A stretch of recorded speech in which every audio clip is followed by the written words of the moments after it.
ఊపిరాడక చచ్చిపోయే పరిస్థితి. అన్నీ ఉన్న అల్లుడి నోట్లో శనున్నట్టు. చాలా బ్యాడ్.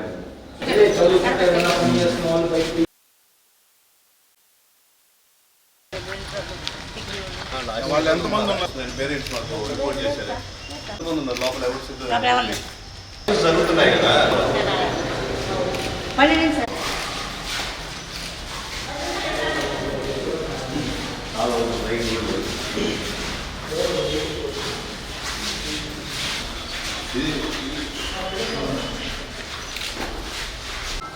కాదు మా ఇక్కడ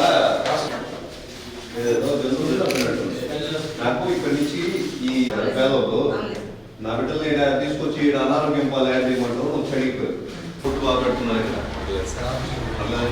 అంటే నేను గవర్నమెంట్ సైడ్ నుంచి వచ్చాను. బాగా పెడుతున్నారా? అంటే మెనూ లేదు సార్. మెనూ లేదు. ఏం పెడుతున్నారు? ఉదయం ఏం పెడుతున్నారు? ఎక్కువ నైట్ బయట వచ్చి ఏమన్నా తాగడం అంటే ఏమన్నా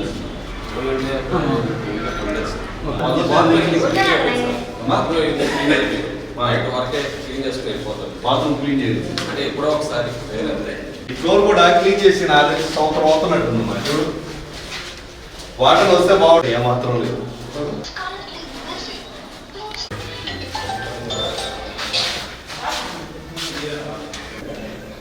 వాటర్ వస్తుంది. ఎక్కడ చేస్తారు? ఇక్కడ సార్ ఈ ట్యాప్ బయట చేస్తారు.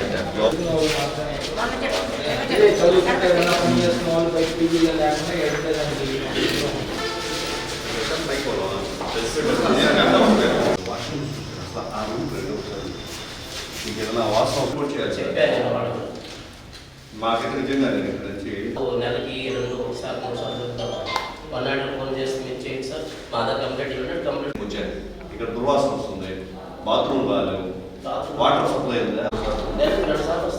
ఇదంతా వచ్చారు. ఇది మే నెలలో ఇది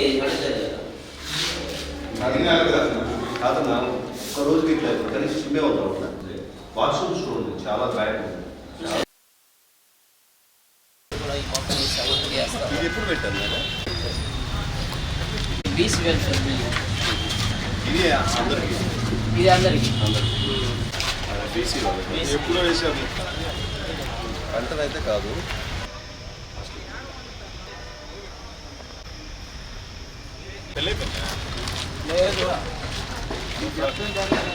నమస్కారం. ఊపిరాడక చచ్చిపోయే పరిస్థితి ఎవరైనా ఎదుర్కొన్నారా? అది ఎలా ఉంటుందంటే ఇక్కడ ఫ్రీగా మన సాంఘిక సంక్షేమ వసతి భవన్లో తెలుసుకోవచ్చు. బిడ్డల కోసం నెల్లూరు రూరల్లో పారదర్శకంగా అభివృద్ధిని చూపిస్తున్న కోటంరెడ్డి శ్రీధరన్ ఆధ్వర్యంలో ఈ బిల్డింగ్ కట్టారు. ఈ బిల్డింగ్లో బిడ్డలు దూరాభారాల నుంచి వచ్చే పేదలు చదువుకునేదానికి అన్ని సౌకర్యాలు ఏర్పాటు చేస్తున్నారని ప్రభుత్వం చెప్పింది.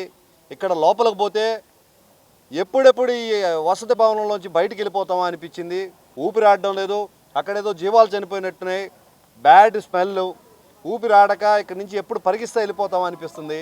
వాష్రూమ్ చూస్తే దాదాపుగా 6 నెలల నుంచి 7 నెలల పైన క్లీనింగ్ చేసిన పరిస్థితి అయితే అర్థం కావట్లేదు. కింద ఫ్లోరింగ్ అంతా కూడా మట్టి పేరుకుపోయింది. ఇక్కడ సాంఘిక సంక్షేమ భవన్ని పర్యవేక్షించాల్సిన డీడీ గారు అధికారులు ఏం చేస్తున్నారు అని చెప్పి నేను ఈరోజు జనసేన పార్టీ తరఫున ప్రశ్నిస్తున్నాను. మీ ఇల్లు అయితే ఇలా ఉంచుకుంటారా? ఎంతో లక్షల వ్యయంతో ప్రజాధనంతో ఏర్పాటు చేసిన పేదల బిడ్డలకి చదువుకోవడానికి వచ్చిన వసతి భవన్ని ఇంత నిర్వీర్యం చేస్తారా? ఇక్కడికి వచ్చిన ఒక పేరెంటు నేను నా బిడ్డని నెల్లూరులో చదివించుకోవాలి, ఉచిత హాస్టల్కి వెళ్తే అక్కడ బ్యాడ్ స్మెల్ వస్తుంది, ఇంట్లో ఉంటే కనీసం బతికైనా ఉంటారు, ఇక్కడ అనారోగ్యం పాలై చచ్చిపోయే పరిస్థితి ఉంది, నేను బిడ్డను చదివించుకోలేను, డబ్బులు పెట్టుకోలేను అని చెప్పినప్పుడు ఎంతో హృదయ విదారకంగా అనిపించి ఇక్కడికి విచ్చేయడం జరిగింది.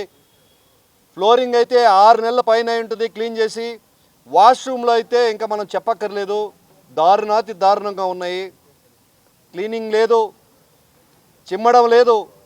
అసలు ఇక్కడ స్టాఫే లేరు. ఒకే ఒక హన్నర్ ఏమో ఉంది.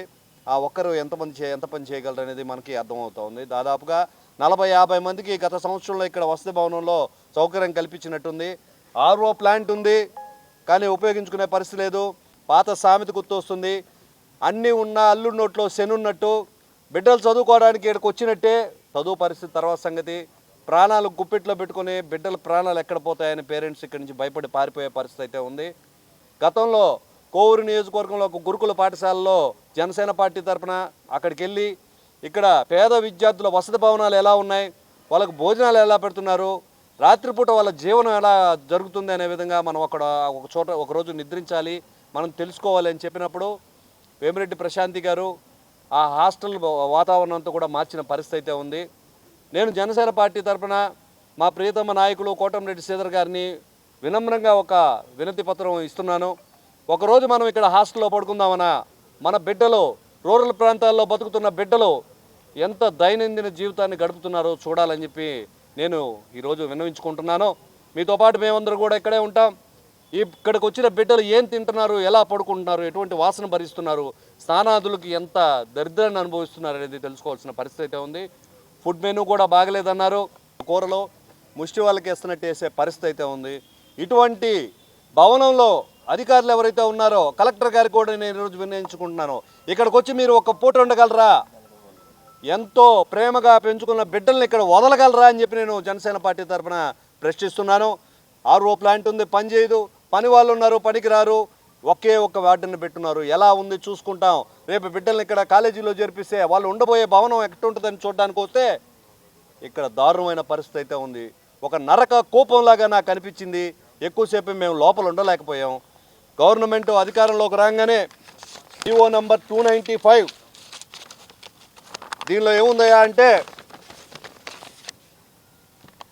కూటమి ప్రభుత్వం వసతి గృహాలు రూపురేఖలు మార్చడానికి గత ప్రభుత్వాలు బకాయిలు పెట్టిన 110 కోట్ల రూపాయల డైట్ బిల్లును క్లియర్ చేయడమే కాకుండా తాగునీటి కోసం ఆర్ఓ ప్లాంట్ అయితే అక్కడ ఉంది, కానీ శిథిలావస్థకు చేరుకున్న పరిస్థితి అయితే ఉంది, బూజు పట్టిన పరిస్థితి అయితే ఉంది.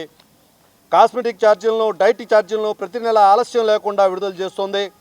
వసతి గృహాల మరమ్మతులు, దోమతెరలు, ఇన్వర్టర్ల ఏర్పాటుకు 100 కోట్ల రూపాయలు పైగా ఖర్చు చేసింది.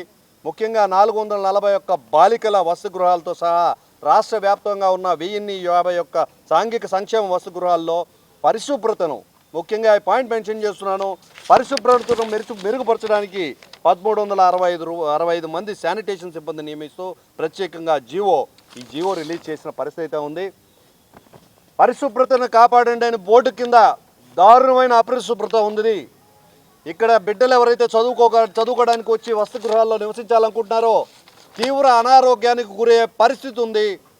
ప్రజా నాయకులు, అధికారులు కూడా వీటిలన్నింటినీ గమనించాల్సిన పరిస్థితి అయితే ఉంది. ప్రియతమ ఎమ్మెల్యే 58 కోట్ల నుంచి 700 కోట్ల రూపాయల విలువైన పనులు టెండర్ దశకు పూర్తి చేసి తెచ్చారు.